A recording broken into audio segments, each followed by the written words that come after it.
നല്ല സ്പൈസി ആയിട്ടുള്ള പഞ്ഞി പോലെ സോഫ്റ്റ് ആയിട്ടുള്ള ചിക്കൻ പത്തിരിയാണ് ഇന്ന് ഞാൻ ഉണ്ടാക്കുന്നത്. നമ്മൾ സാധാരണ പത്തിരി ഉണ്ടാക്കുന്നത് തിളക്കുന്ന വെള്ളത്തിൽ അരിപ്പൊടി ചേർത്ത് വാട്ടിയെടുത്ത് എന്നിട്ട് ചൂടോടുകൂടി കുഴച്ചെടുത്തിട്ടൊക്കെയാണ്. അപ്പോൾ നല്ല ബുദ്ധിമുട്ടാണ് നമുക്ക് അങ്ങനെ ഉണ്ടാക്കാൻ വേണ്ടിയിട്ട്. പക്ഷെ എന്നാലും നമ്മളത് കഷ്ടപ്പെട്ട് ഉണ്ടാക്കും. കാരണം പത്തിരിയുടെ ടേസ്റ്റ് ഓർക്കുമ്പോൾ നമ്മൾ എന്തായാലും അതുപോലെ ഉണ്ടാക്കും. അപ്പോൾ ഞാനിന്ന് ഉണ്ടാക്കുന്നത് ചൂടുവെള്ളത്തിലൊന്നും കുഴക്കാതെ സാധാരണ നോർമൽ വാട്ടറിൽ കുഴച്ചെടുക്കാൻ പറ്റിയ ഒരു പൗഡർ ഉപയോഗിച്ചിട്ടാണ്. ഡബിൾ ഓഴ്സിൻ്റെ ഈസി പത്തിരിപ്പൊടിയാണ് ഇന്ന് ഉപയോഗിക്കുന്നത്. പച്ചവെള്ളത്തിൽ കുഴച്ചെടുത്ത് വളരെ ഈസി ആയിട്ട് ഉണ്ടാക്കിയെടുക്കാൻ പറ്റിയൊരു പത്തിരിപ്പൊടിയാണിത്. ഈ പത്തിരിപ്പൊടി ഉപയോഗിച്ചിട്ട് നമുക്ക് സാധാരണ പത്തിരി മാത്രമല്ല പലതരത്തിലുള്ള ചിക്കൻ പത്തിരി, ഇറച്ചി പത്തിരി, അതുപോലെ ഇലയട, കൊഴുക്കട്ട, ഉണ്ടപ്പുട്ട്, ഇതൊക്കെ എന്ത് സാധനങ്ങൾ നമുക്ക് ഈ ഒരു പത്തിരിപ്പൊടി ഉപയോഗിച്ചിട്ട് ഉണ്ടാക്കിയെടുക്കാൻ പറ്റും. നല്ല എളുപ്പമാണ്. മാത്രമല്ല ഇത് ഉപയോഗിച്ചിട്ട് ഉണ്ടാക്കി കഴിഞ്ഞാൽ പത്തിരിയൊക്കെ നല്ല സോഫ്റ്റ് ആയിട്ടാണ് ഇരിക്കുക. നല്ല പഞ്ഞി പോലെ ഉണ്ടാവും. എത്ര കഴിച്ചാലും മതിയാവില്ല. അപ്പോൾ ഇത് ഉണ്ടാക്കേണ്ട വിധമൊക്കെ ഇതിൽ കൊടുത്തിട്ടുണ്ട്. 1 കപ്പ് അരിപ്പൊടിക്ക് 1 മുതൽ 1.5 കപ്പ് വരെ വെള്ളം ചേർക്കാനാണ് ഇതിൽ പറഞ്ഞിരിക്കുന്നത്, പച്ചവെള്ളം. അപ്പോൾ ഉണ്ടാക്കേണ്ട ഇൻസ്ട്രക്ഷൻസൊക്കെ ഇതിൽ കൊടുത്തിട്ടുണ്ട്. അപ്പോൾ നമുക്ക് ഈ പത്തിരിപ്പൊടി ഉപയോഗിച്ചിട്ട് നല്ല ടേസ്റ്റി ആയിട്ടുള്ള ചിക്കൻ പത്തിരി, നല്ല സ്പൈസി ആയിട്ടുള്ള ചിക്കൻ പത്തിരി എങ്ങനെയാണ് ഉണ്ടാക്കുന്നതെന്ന് നോക്കാം. ഇതാദ്യം സ്റ്റീം ചെയ്തിട്ട് പിന്നീട് ഒന്ന് ഫ്രൈ ചെയ്തെടുക്കുകയാണ് ചെയ്യുന്നത്. അപ്പോൾ നമുക്ക് ഇതുണ്ടാക്കാൻ തുടങ്ങാം. ഇതിന് വേണ്ടിയിട്ട് ഡബിൾ ഓഴ്സിൻ്റെ ഈസി പത്തിരിപ്പൊടി 1 കപ്പാണ് ഞാനിവിടെ എടുത്തിരിക്കുന്നത്. ഈ അരിപ്പൊടി നമുക്കിവിടെ മാറ്റി വെച്ചിട്ട് ഇതിൽ ചേർക്കാൻ വേണ്ടിയിട്ടുള്ള സാധനങ്ങളൊക്കെ ഒന്ന് ക്രഷ് ചെയ്തെടുക്കണം. അതിന് വേണ്ടിയിട്ട് മിക്സിയുടെ ഒരു പൊടിക്കുന്ന ചെറിയ ജാർ എടുത്ത് അതിലേക്ക് 1/2 കപ്പ് തേങ്ങ ചേർത്ത് കൊടുക്കാം. ഇതിലേക്ക് ഒരു സവാളയുടെ ഒരു 1/4 ഭാഗം വരെ ഒന്ന് കട്ട് ചെയ്തിട്ട് ചേർത്ത് കൊടുക്കാം. 1 ടീസ്പൂൺ പെരിഞ്ജീരകം കൂടി ചേർത്തിട്ട് ഇത് മൂന്നും കൂടി ഒന്ന് ക്രഷ് ചെയ്തെടുക്കാം. ഈ ക്രഷ് ചെയ്ത തേങ്ങ നമുക്ക് ഈ അരിപ്പൊടിയിലേക്ക് ചേർത്ത് കൊടുക്കാം.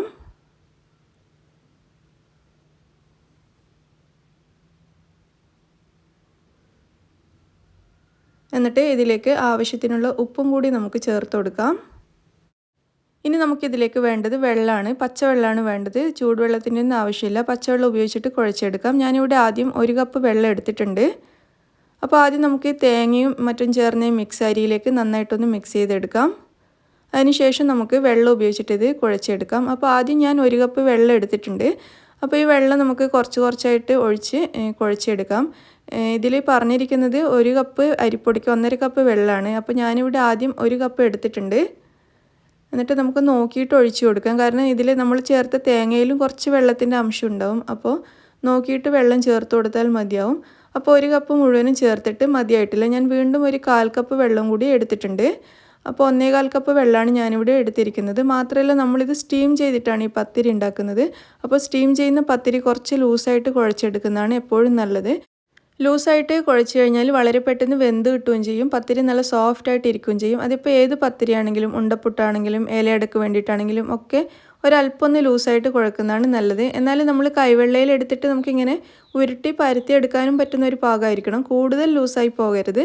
അപ്പോൾ ഇങ്ങനെ നമുക്ക് ഉരുട്ടിയെടുത്ത് പരത്താൻ വേണ്ടിയിട്ട് ഒട്ടിപ്പിടിക്കാത്ത രീതിയിൽ പരത്തിയെടുക്കാനും കഴിയണം. എന്നാൽ നല്ല ടൈറ്റായിട്ട് ഉണ്ടാവാനും പാടില്ല. അപ്പോൾ ആ ഒരു കാര്യം നിങ്ങൾ ശ്രദ്ധിക്കണം. അപ്പോൾ ഞാനിവിടെ 1.25 കപ്പ് വെള്ളം എടുത്തതിൽ ഒരു അല്പം വെള്ളം മാത്രമേ ബാക്കിയുള്ളൂ. ഒരു 2 ടേബിൾ സ്പൂൺ വെള്ളം മാത്രമേ ബാക്കിയുള്ളൂ. ഏകദേശം 1.25 കപ്പ് വെള്ളമാണ് നമ്മളിവിടെ എടുത്തിരിക്കുന്നത്. അപ്പോൾ നമ്മുടെ പത്തിരിപ്പൊടി ഒരല്പം ലൂസായിട്ട് ഇവിടെ കുഴച്ച് റെഡിയാക്കി വെച്ചിട്ടുണ്ട്. ഇനി നമുക്കിതിവിടെ അടച്ച് വെക്കാം. എന്നിട്ട് നമുക്കിതിൻ്റെ ഫില്ലിംഗ് റെഡിയാക്കി എടുക്കാം. അത്ര വരെ പത്തിരിപ്പൊടി ഒന്ന് റെസ്റ്റ് ചെയ്യാൻ വേണ്ടിയിട്ട് വെക്കാം. അപ്പോൾ ഫില്ലിങ്ങിന് വേണ്ടിയിട്ട് ഞാനിവിടെ ചിക്കൻ ഫ്രൈ ചെയ്യാൻ വേണ്ടിയിട്ട് വെച്ചിട്ടുണ്ട്. ഇതിപ്പോൾ മുളക് പൊടിയും മഞ്ഞൾപ്പൊടിയും ഉപ്പും മാത്രം ചേർത്തിട്ട് ഫ്രൈ ചെയ്യാൻ വെച്ചിരിക്കുന്ന ചിക്കനാണ്. അപ്പോൾ ഈ ചിക്കൻ നന്നായിട്ട് ഫ്രൈ ആയി വന്നതിന് ശേഷം ഇത് ചെറിയ ചെറിയ കഷ്ണങ്ങളായിട്ട് കട്ട് ചെയ്തെടുക്കണം. അപ്പോൾ നമുക്ക് ആ സമയം കൊണ്ട് സവാള വഴറ്റിയെടുക്കാം. അതിന് വേണ്ടിയിട്ട് പാൻ ചൂടാകുമ്പോൾ ഒരു 2 ടേബിൾ സ്പൂൺ എണ്ണ ഒഴിച്ചു കൊടുക്കാം. ഇതിലേക്ക് 2 സവാള പൊടിയായിട്ട് അരിഞ്ഞത് ചേർത്തിട്ട് ഒന്ന് മിക്സ് ചെയ്തെടുക്കാം. എണ്ണയിലേക്ക് സവാള നന്നായിട്ടൊന്ന് മിക്സ് ചെയ്യാം. ഇനി ഇതിലേക്ക് 1 ടീസ്പൂൺ ഇഞ്ചി വെളുത്തുള്ളി പേസ്റ്റ് ചേർക്കാം. ഒരു 1/4 ടീസ്പൂൺ വരെ പച്ചമുളകിൻ്റെ പേസ്റ്റ് ചേർക്കാം. അല്ലെങ്കിൽ പച്ചമുളക് കട്ട് ചെയ്ത് ചേർത്താലും മതിയാവും. ഒരല്പം കറിവേപ്പിലയും കൂടി ചേർത്ത് കൊടുക്കാം. എന്നിട്ട് ഇതെല്ലാം കൂടി നന്നായിട്ടൊന്ന് വഴറ്റിയെടുക്കാം. സവാളയുടെ കളറ് മാറിയിട്ട് നല്ലൊരു ബ്രൗൺ കളറാകുന്നത് വരെ വഴറ്റുക. ഈ സമയത്ത് നമുക്കിതിലേക്ക് ആവശ്യത്തിനുള്ള ഉപ്പ് ചേർത്ത് കൊടുക്കാം. എന്നിട്ട് വീണ്ടും നന്നായിട്ട് വഴറ്റിയെടുക്കാം.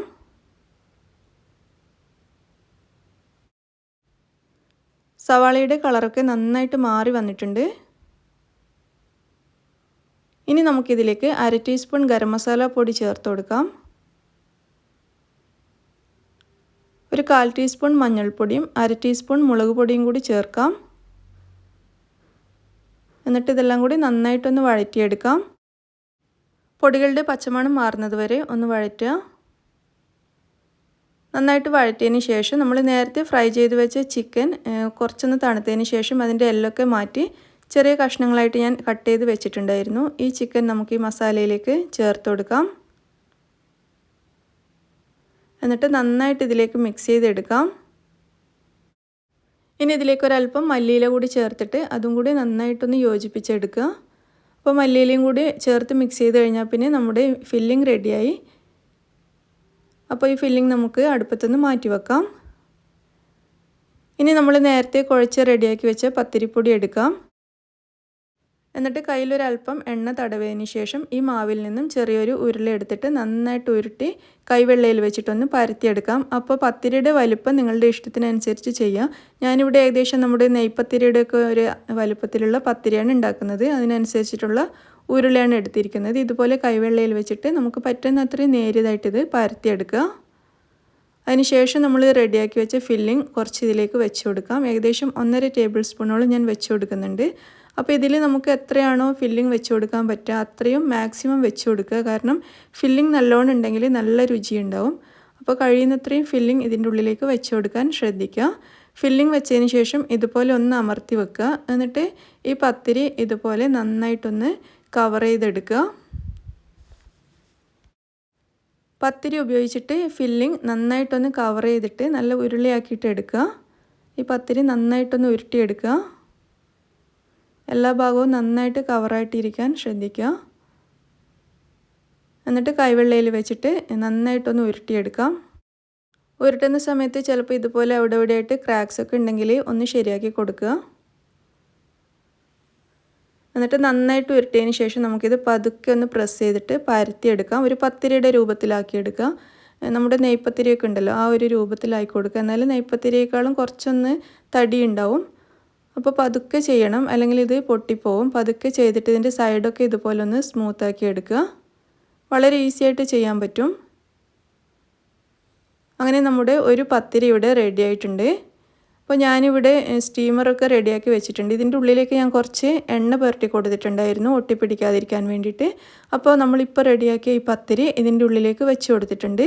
ഇതേപോലെ നമുക്ക് മുഴുവൻ പത്തിരിയും റെഡിയാക്കി എടുക്കാം. അപ്പോൾ ഈ സ്റ്റീമറിൽ കൊള്ളുന്ന അത്രയും 8 പത്തിരി ഞാനിവിടെ റെഡിയാക്കി വെച്ചിട്ടുണ്ട്. അപ്പോൾ കുറച്ച് അരിമാവ് ബാക്കിയുണ്ട്. അത് നമുക്ക് ഇത് വേവുന്ന സമയം കൊണ്ട് ഉണ്ടാക്കിയെടുക്കാം. അപ്പോൾ നിങ്ങൾക്ക് മുഴുവനും ഒരുമിച്ച് സ്റ്റീം ചെയ്യണമെന്നുണ്ടെങ്കിൽ ഇതിൻ്റെ ഇപ്പോൾ ഉണ്ടാക്കിയ പത്തിരിയുടെ മുകളിൽ ഒരു വാഴയില വെച്ച് കൊടുത്തിട്ട് രണ്ടാമത്തെ ഇതായിട്ട് വെച്ച് കൊടുക്കാവുന്നതാണ്. പക്ഷേ ഞാനിപ്പോൾ ഈ 8 എണ്ണം മാത്രമേ സ്റ്റീം ചെയ്തെടുക്കുന്നുള്ളൂ. അപ്പോൾ സ്റ്റീം ചെയ്യാൻ വേണ്ടിയിട്ടുള്ള വെള്ളം നന്നായിട്ട് തിളക്കുന്നുണ്ട്. ഇതിൻ്റെ മുകളിലേക്ക് നമുക്ക് ഈ പത്തിരി വെച്ച സ്റ്റീമർ വെച്ച് കൊടുക്കാം. എന്നിട്ട് നമുക്കിത് അടച്ച് വെച്ചിട്ട് ഒരു 15 മിനിറ്റ് മീഡിയം ഫ്ലെയിമിൽ വേവിച്ചെടുക്കാം. അപ്പോൾ ഒരു 15 മിനിറ്റ് വേണ്ടി വരും. കാരണം അരിപ്പൊടി നന്നായിട്ടൊന്ന് വെന്ത് കിട്ടണം. അത്ര വരെ നമുക്ക് വെയിറ്റ് ചെയ്യാം. പിന്നെ ഡബിൾ ഹോഴ്സ് ഒരു കോൺടെസ്റ്റ് നടത്തുന്നുണ്ട്. അതായത് പത്തിരി പലതരം എന്ന് പറഞ്ഞിട്ടൊരു കോൺടെസ്റ്റ് നടത്തുന്നുണ്ട്. അപ്പോൾ ഈ ഡബിൾ ഹോഴ്സിൻ്റെ ഈസി പത്തിരിപ്പൊടി ഉപയോഗിച്ചിട്ടുണ്ടാക്കുന്ന പലതരം പത്തിരികൾ, അതായത് നിങ്ങൾക്ക് ഇഷ്ടമുള്ള നല്ല വെറൈറ്റി ആയിട്ടുള്ള പത്തിരി ഉണ്ടാക്കുന്ന വീഡിയോ എടുത്തിട്ട് അവർക്ക് അയച്ചു കൊടുക്കുക. അപ്പോൾ അതിൽ വിൻ ചെയ്യുന്നവർക്ക് അവരൊരു വീഡിയോ പ്രൊഡക്ഷൻ കിറ്റാണ് സമ്മാനമായിട്ട് കൊടുക്കുന്നത്. ഈ യൂട്യൂബ് വീഡിയോ ചെയ്യുന്നവർക്കും അല്ലെങ്കിൽ ചെയ്തുകൊണ്ടിരിക്കുന്നവർക്കും ഒക്കെ ഒരുപാട് ഉപകാരപ്പെടുന്ന ഒരു കിറ്റാണത്. അപ്പോൾ നിങ്ങൾ ചെയ്യേണ്ടത്, നിങ്ങൾ ഈ ഈസി പത്തിരിപ്പൊടി ഡബിൾ ഹോഴ്സിൻ്റെ ഈസി പത്തിരിപ്പൊടി ഉപയോഗിച്ചിട്ട് പത്തിരി ഉണ്ടാക്കുന്ന വീഡിയോ എടുത്തിട്ട് അവർക്ക് അയച്ചു കൊടുക്കുക. അപ്പോൾ നിങ്ങൾ വിൻ ചെയ്യുകയാണെങ്കിൽ നിങ്ങൾക്ക് ഈ സമ്മാനം കിട്ടുന്നതായിരിക്കും. ഇതിൻ്റെ കൂടുതൽ ഡീറ്റെയിൽസൊക്കെ ഞാൻ ഡിസ്ക്രിപ്ഷൻ ബോക്സിൽ കൊടുക്കുന്നതാണ്.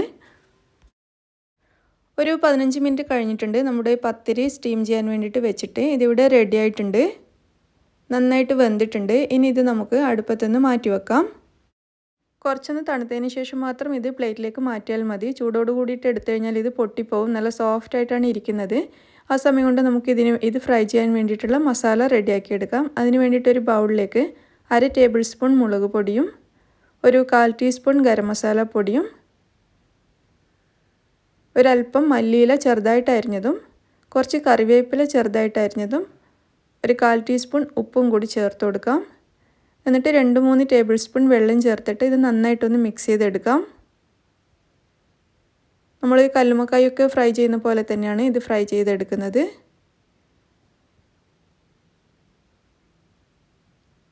ഇതിവിടെ നന്നായിട്ട് മിക്സ് ചെയ്തെടുത്തിട്ടുണ്ട്.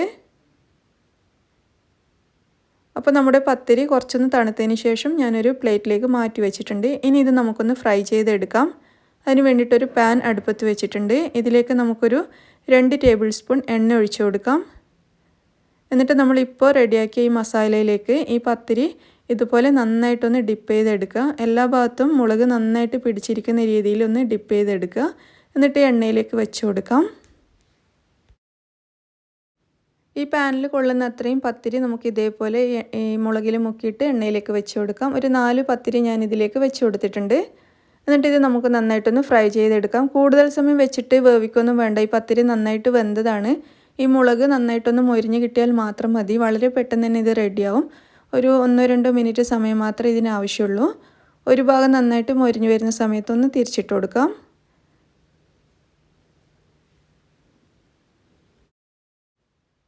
എന്നിട്ട് മറ്റേ വശവും കൂടി നന്നായിട്ടൊന്ന് മൊരിച്ചെടുക്കാം.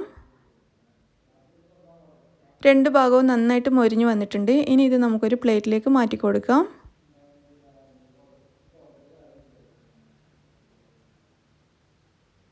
പത്തിരി മുഴുവൻ പ്ലേറ്റിലേക്ക് മാറ്റിയിട്ടുണ്ട്. ബാക്കിയുള്ള പത്തിരിയും കൂടി നമുക്ക് ഇതേപോലെ ഫ്രൈ ചെയ്തെടുക്കാം. അങ്ങനെ നമ്മുടെ നല്ല ടേസ്റ്റി ചിക്കൻ പത്തിരി ഇവിടെ റെഡിയായി കഴിഞ്ഞു. കോഴിപ്പത്തിരി, ചിക്കൻ പത്തിരി എന്നൊക്കെ ഇതിന് പറയും. നല്ല രുചിയാണിത്. നല്ല സോഫ്റ്റായിട്ടാണ് ഇത് ഇരിക്കുക. ഉള്ളിൽ ഫില്ലിംഗ് ആണെങ്കിൽ നല്ല രുചിയാണ്. അപ്പോൾ നമുക്ക് ഈസി പത്തിരിപ്പൊടി ഉപയോഗിച്ചിട്ട് ഡബിൾ ഹോഴ്സിൻ്റെ ഈസി പത്തിരിപ്പൊടി ഉണ്ടെങ്കിൽ നമുക്ക് വളരെ എളുപ്പത്തിൽ ഇത് ഉണ്ടാക്കിയെടുക്കാം. ചൂടുവെള്ളത്തിലൊന്നും കുഴക്കാതെ പച്ചവെള്ളം ഉപയോഗിച്ചിട്ട് വളരെ പെട്ടെന്ന് കുഴച്ചെടുത്ത് സ്റ്റീം ചെയ്ത് ഒന്ന് ഫ്രൈ ചെയ്തെടുക്കേണ്ട താമസം മാത്രമേ ഉള്ളൂ. വളരെ എളുപ്പത്തിൽ ഉണ്ടാക്കിയെടുക്കാൻ പറ്റും. അപ്പോൾ നിങ്ങളെല്ലാവരും ഈ ടേസ്റ്റി കോഴിപ്പത്തിരി ഒന്ന് ഉണ്ടാക്കി നോക്കുക. നമുക്ക് ഇഫ്താറിന് പറ്റിയ ഒരു നല്ല സ്നാക്കാണ്. നല്ല സ്പൈസി ആയിട്ടുള്ള നല്ല ടേസ്റ്റി ആയിട്ടുള്ള ഒരു സ്നാക്കാണ്. നിങ്ങളെല്ലാവരും ട്രൈ ചെയ്ത് നോക്കുക. അപ്പോൾ നിങ്ങൾക്ക് എല്ലാവർക്കും റെസിപ്പി ഇഷ്ടമായി എന്ന് വിചാരിക്കുന്നു. താങ്ക്